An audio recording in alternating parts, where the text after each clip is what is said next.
This is the Phillies Postcast, your instant game reaction for the Philadelphia Phillies. Part of the Locked On Podcast Network. Your team every day. Welcome to the show, everybody. This is Locked On Phillies Postcast After Dark. It's great to have you along for the ride, especially with the Phillies being able to hold on to Jordan Romano's implosion in the ninth inning. You know, the Phillies are scoring all those runs. They're having a late game rally, in the ninth inning there for themselves. And I'm looking at it and I'm like, oh, this is nice. Get a couple more runs, there's some breathing rooms. So that way you get a guy on base in the bottom of the ninth inning, and he'll be fine. And then, Jordan Romano goes out there and he allows two base runners on there, first and second, gets an out, and then gives up a 3-run boom shot to center field. And I was like, oh, okay. It was 4-0, and now it's 4-3. And they're going to survive this, right? They're not going to lose to the A's, right? It's lost 9 in a row. You're not going to lose to that team, right? Breathe into their paper bag, folks.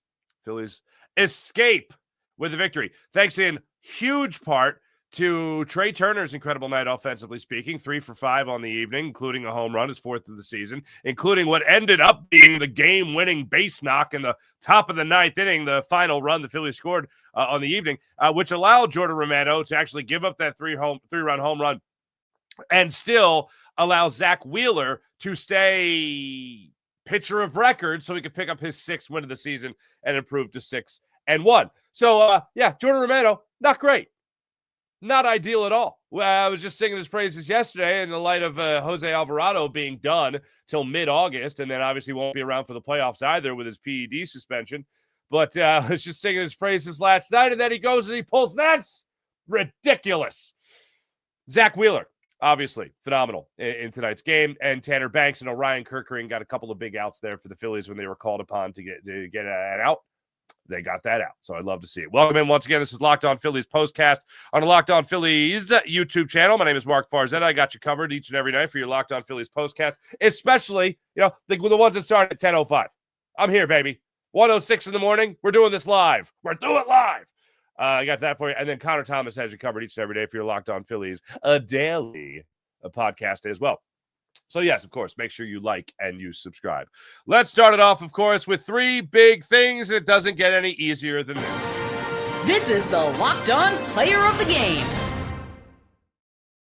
Let's call it what it is. Zack Wheeler, your player of the game. It turns out you needed him desperately because any more bullpen in this game would have ended in a loss in Sacramento against the A's. Zack Wheeler, 6 2/3, 3 hits, 2 walks. The last 2 batters he faced, last 2 plate appearances, he walked them. The only 2 walks he would give up in the game. 8 strikeouts, 108 pitches. For the second consecutive day, a Philly starting pitcher is just knocking on the door of 7 scoreless. It was Ranger Suarez last night. It was Zack Wheeler 2 nights, and he just couldn't get it. So what do? They bring in the 1-out master, Orion Kerkering, who just needed 4 pitches this time. He needed 1 pitch last night. He needed 4 pitches this time to get out of it. But really, Zack Wheeler just kept guys guessing. Some long at-bats in this game, more so than what we're used to seeing from Zack Wheeler, but 108 pitches through 6 2/3. I would love to see that number 7 next to him there instead of 6 2/3, but it is what it is. Really, a lot of his stuff was just working really well tonight. And some of the put-away pitches weren't there as early as you would have liked to have seen them. But, again, 108 pitches. Fastball had great run. Sweeper was really fooling guys. A bit of a wide strike zone, especially on the inside portion of the plate, which both pitchers were using tonight, both Lopez and Zack Wheeler. All in all, really enjoyed the pitching performance from Zack Wheeler tonight, especially when you talk about that 3rd inning. He gives up the leadoff double to Urias. Then Clark goes up there, lines out to right field. You have Nick Castellanos, Johnny on the spot right there. Butler grounds out on a nice play by Trea Turner at shortstop. And then Wilson grounds out to short as well. An even nicer play by Trea Turner at short to get out of that. Again, leadoff double, and Zack Wheeler is able to get out of that inning. Going into the 4th inning there, he has his third 3-ball count of the evening already. In the 4th inning, he ends up getting Soderstrom to ground out to second base. Rooker then goes up there. He grounds out on a nice play to Alec Bohm at 3rd, and then Langoliers goes out there, and he gets sat down on the sweeper. That, I thought, and the fastball were the two best pitches that you saw from Zack Wheeler tonight, all en route to his 6th win of the season. 6-1 now on the year. And how about that? Check it out one more time. Check out that ERA down to 2.42 on the year. You love to see it. As far as that 6th inning went, again, just another wild one. He goes out there at 75 pitches in the 6th inning. He strikes out Clark, gets him looking at a splitter of all things. Great frame job by JT Realmuto on that one. Then Butler goes up, gets the single. So they got a 1-out base runner. He gets Wilson to ground out to short. And then just couldn't finish it off. Actually, in the 7th inning. 6th inning, he was able to finish it off. 7th inning, he gets the first 2 outs of the inning, and then he has a long at-bat that ended in a walk to Andujar. And then the mound conference happened out of nowhere.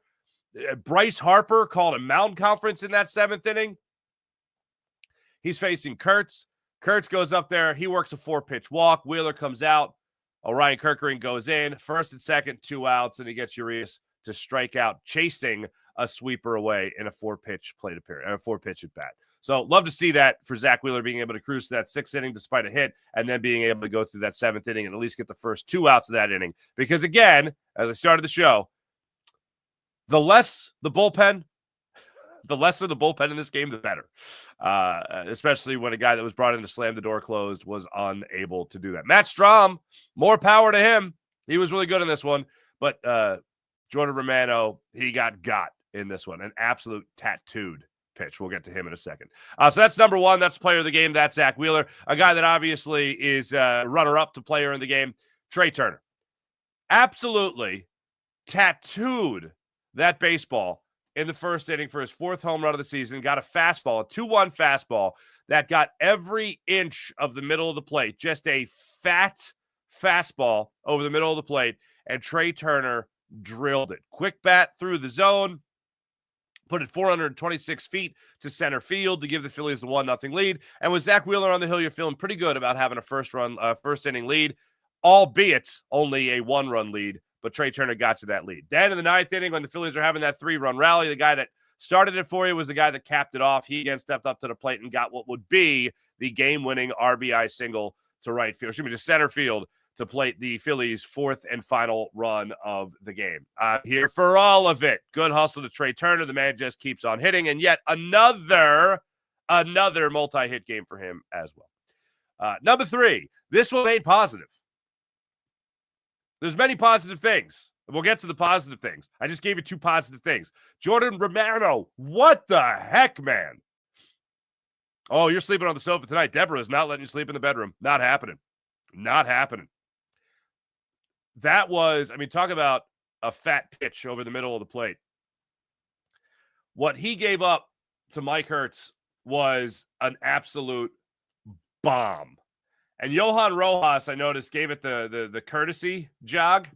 It was 425 feet in that minor league ballpark to center field. 3-run score on it. And really, that's where you started going, okay. Really, the way that inning played out made you sweat. First and foremost, Romano starts out that inning by giving up the single to Rooker. Langeliers goes up there, works the walks, and then he got 1st and 2nd. 4-pitch walk, by the way. 1st and 2nd, nobody out. He gets Andujar to strike out on a slider. Threw him all sliders in that at bat. All right, maybe a little double play ball here. Then goes down in the count, 2-0, 2-1, 3-1 to Mike Hertz, who, by the way, coming in tonight only had 4 home runs of the season. And he got his 5th home run on a 4-seam fastball, down and in the power zone that he blasted for a 3-run home run to make it a 1-run ball game, 4-3. He blasted 425 feet to center field. Awful mistake by Jordan Romano. Now, look, this could have gone another direction. You could have seen Rob Thompson just say, no, this is his inning. He's got to get out of it. But credit to Rob Thompson, he didn't. And I know this might seem like I'm complimenting for doing the obvious. How many times do we go, does anybody up in the pen yet? Is anybody up in the pen yet? Nobody's up in the pen yet. How do you not have anybody in the pen yet? First 2 guys get out base, you don't have anybody up in the pen. He's not up in the pen. Well, he had somebody up in the pen. Thank goodness gracious. And that guy's name was your lefty, Tanner Banks. And Tanner Banks came in after Romano got Urias to strike out on a fastball, I want to say. It was slider, excuse me. Alexander got another single, and right then and there, he needed one more out, and that's where he went to Tanner Banks. He was able to get Butler on 4 pitches, chasing a sweeper down and in, and that's how the Phillies were able to get out of that one. So, number one, Zack Wheeler just dominant. 22 and 2/3 innings consecutive scoreless. 22 and 2/3 consecutive scoreless innings is the proper way to say that. Phillies get the win. They get their 8th win in a row. The A's get their 10th loss in a row. I didn't even see how many pitches Mason Miller actually threw in this game. He's had some struggles this season, but ERA not impressive. But in this game, when I first saw him coming into the game in the 9th inning, I thought, oh, this is good. Let's run up a lot of pitches. Let's see him throw a lot of pitches. 27 pitches he ended up throwing tonight before Maldonado had to come into the game. 27 pitches. So you might not see him tomorrow. Maybe you'll see him in game 3 on Sunday afternoon, but maybe you don't see him tomorrow. It's a lot of pitches. That's a lot of pitches for the young men. You know what I'm saying? So you love to see that if you're going against the A's, of course. So I see that. I like that. And then the Phillies now have the best record in baseball, 33-18. It is just so much fun to say that your team has the best record in baseball and the Phillies have the best record in baseball. Also, you want to hear something that's even more fun? The LA Dodgers beat the New York Metropolitans despite trying to blow a lead. They beat the New York Metropolitans 7-5 in 13 innings. Who goes 13 innings anymore? I'll tell you, nobody. But apparently the Dodgers and that. I don't have deets on it. That's all I got. I just 13 innings. All right. I think they still had a run. Did they decline the runner on second base? I don't know. But the Mets scored 3 in the 9th to force extras, and they ended up losing 7-5 in 13 innings. That's so weird. Yeah, I'm sure we'll find that. We'll follow that after the fact and all that. But how about that? Your Philadelphia Phillies. All right, when we come back, I'll give you the turning point of the game. I'm going to give you what you'll be talking about tomorrow, and we'll also go through the comments as we do each and every night here on Locked On Phillies Postcast on the Locked On Phillies YouTube channel. Back after this.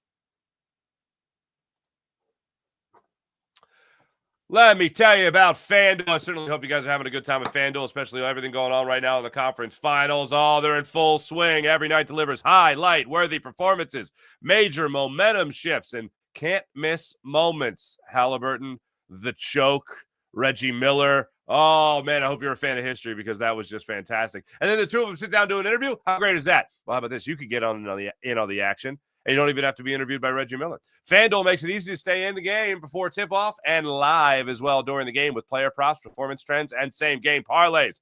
Fans have more ways to get in on the action with smart and big plays more so than ever. What would it look like to combine live player props big game based on how the action unfolds? FanDuel has you covered for that. And also, how about this? How could a $200 bonus in bets help you when it comes to the excitement of FanDuel? Well, new customers, if you're new to FanDuel, perfect time to sign up. Head to FanDuel.com and place your first $5 bet, and if it wins, you'll get $200 in bonus bets. What? Yeah, you heard me. $200 in bonus bets. Make every moment more with FanDuel, official sports betting partner of the NBA. That's FanDuel at FanDuel.com. Jump on into it when it comes to the turning point. Time to reveal where the game was won or lost. It's the turning point. Turning point of this baseball game for me came in that 3rd inning. When I saw a runner on second base with nobody out against Zack Wheeler, you already had a 1-0 lead, and Zack Wheeler got out of that inning no problem. Just 14 pitches, including the double by Urias to lead off the inning. And after that, I thought that the Phillies just were going to have this one in the bag. Obviously, I was wrong. You could say that Tanner Banks coming into the game was a turning point. But another one would be just anything Trea Turner did tonight was a thing of beauty because once again, Trea Turner goes out there. As I mentioned earlier, another multi-hit night for him. 3 for 5, a run scored, a home run, average up to 310, 364 on base percentage, and drives in 2 runs for you. The home run, his 4th of the season, and of course, the game winner in the 9th inning. Also, Alec Bohm, Gets the average up to 269. Nice. With 2 for 4 on the night. Like to see that. Weston Wilson was able to get a hit for you. Johan Rojas got an RBI for you in that 9th inning rally. That's great as well. And then JT Realmuto also coming up with an infield single to get that going. That's another one you can certainly look at as a turning point in this game. The Wilson throw from short was wild. And Kurtz obviously booted that one, allowing JT Realmuto not only get away with an infield single, but also get to third base. And then come around to score to start that 9th inning rally. It was a Bohm RBI double. It was a Rojas RBI single, bringing home Alec Bohm. And then it was a Trea Turner RBI single to get another run across the plate in Johan Rojas. And then Jordan Romano happened. And that was bad. That was really, really bad. All right, let's talk about what you'll be talking about tomorrow. This is what you'll be talking about. Oh, ho hum, just the fact that the Philadelphia Phillies, again, have the best record in baseball. That's what you'll be talking about. And the fact that the Phillies have a chance to go for 9 in a row tomorrow. 10:05 start time.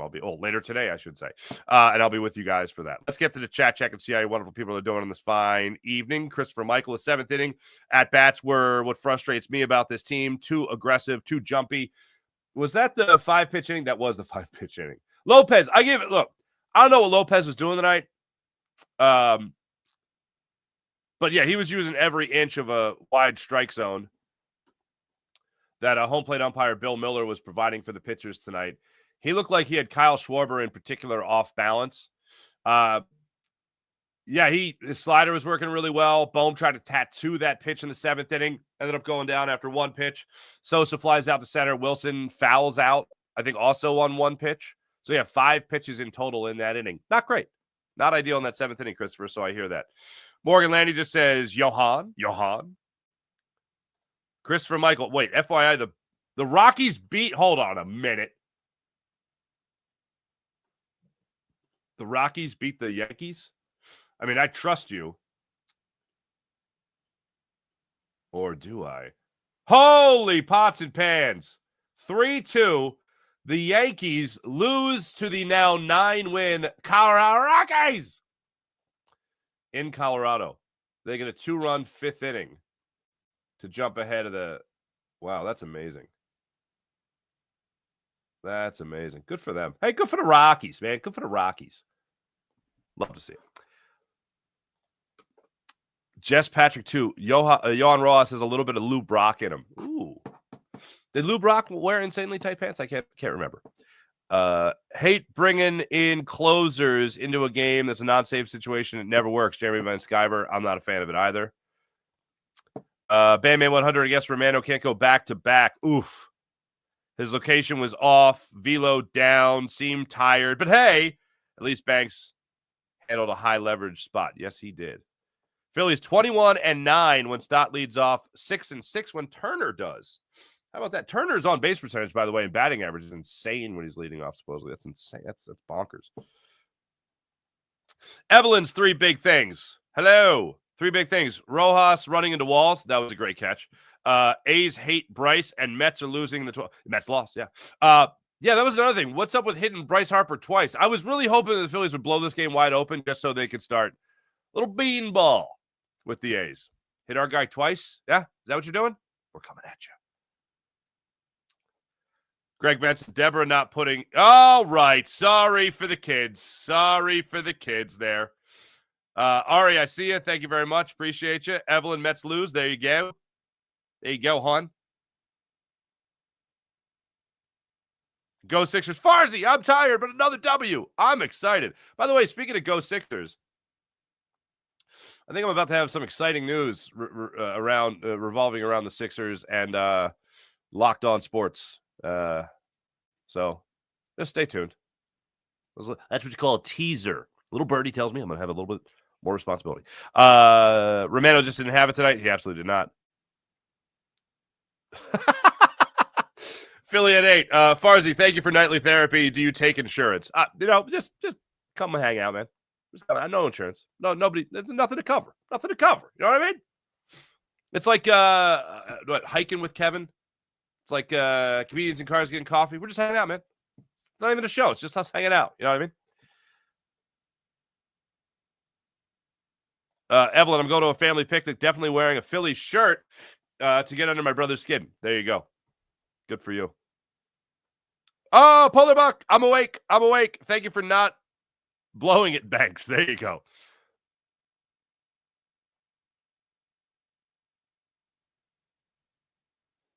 Oh, Soto was 0 for 5 tonight.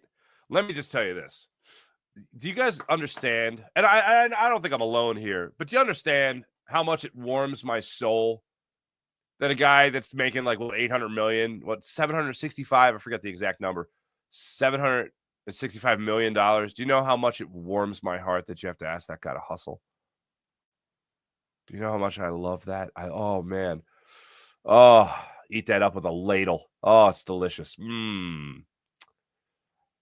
Just bask in that for a second. Okay. All right.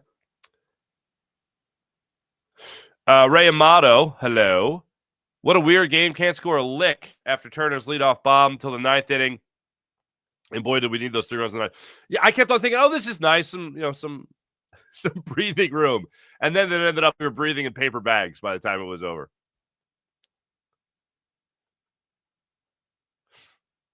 Mikey B. Well, Romano's back.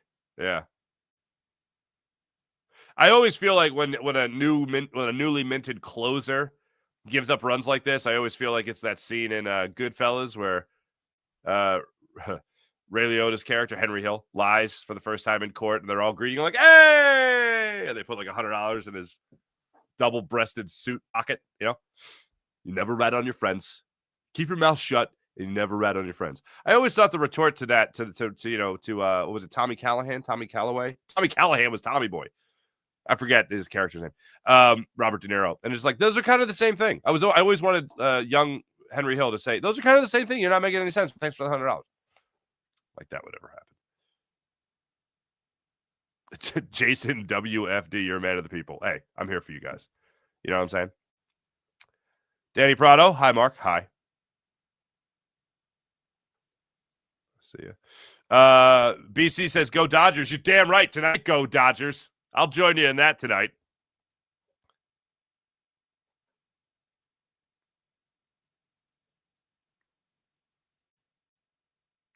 Timothy B, what's poppin', Timothy B? Yo, Farzetta. Yo, Timothy B.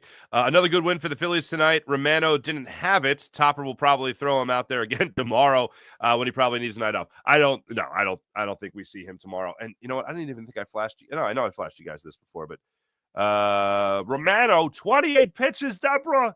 All right, there we go. 28 pitches. Holy pots and pans, man. That's no bueno. Don't like that one. Knicks lost again. That's a shame. The terrible 9th inning against the Marlins.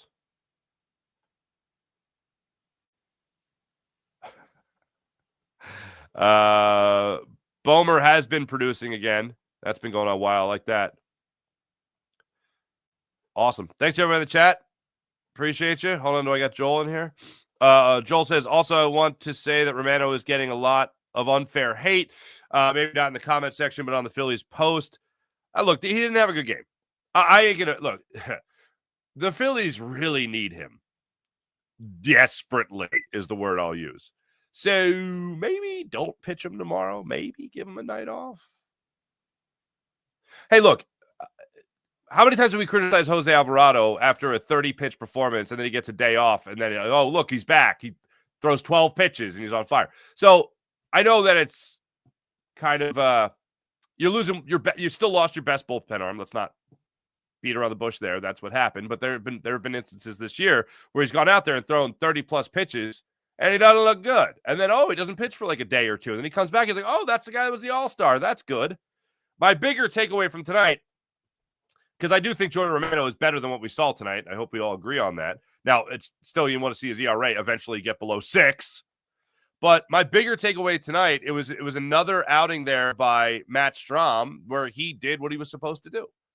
He gave up 1 hit, got a strikeout, 15 pitches there in the 8th inning, and did what he was supposed to do. That's my bigger takeaway from tonight's game as far as the bullpen goes. Did Jordan Romano pitch well? No. Did he make me breathe out of a paper bag? Yes. Am I probably going to have night terrors tonight? Absolutely. But, that's just part of being a baseball fan. And, West Coast trips as well. And 10:05 start times. You know what I'm saying? Thanks, everybody in the chat. You guys are wonderful, as per usual. Jason, do not encourage my impressions. Do not. Like, my wife's nowhere near me right now, but I could just see her rolling her eyes. Okay? Do not encourage the Ray Romano impressions. Thank you very much. All right. Coming up tomorrow night, 10:05 start time. We'll be back with you guys for that. You got a lefty versus lefty matchup tomorrow. Christopher Sanchez gets the start for your fighting Phils. He'll go against that other guy that does the thing, the left-handed pitcher. I'm blanking on his name, Jeffrey Springs. That's the matchup for tomorrow for your fighting Phils. Christopher Sanchez looks to just, do what he does, which is keep on dealing. That's what you'd like to see from him. He's 4-1 of the season with a 3.10 ERA. Jeffrey Springs, again, left-handed pitcher, 5-3 on the season with a 3.91 ERA. Springs, here's what he's coming off of. As we all know, the A's have been struggling. Well, Lopez tonight. Wow, that's a reference I didn't expect to make tonight. And then Springs, both those guys have been pitching well in their last two starts. You have Springs coming off a good start, 6 2/3, 1 run against the Giants, and then 7 innings, 6 hits, 1 run. It was earned against the Dodgers. So he's got himself a hell of a resume.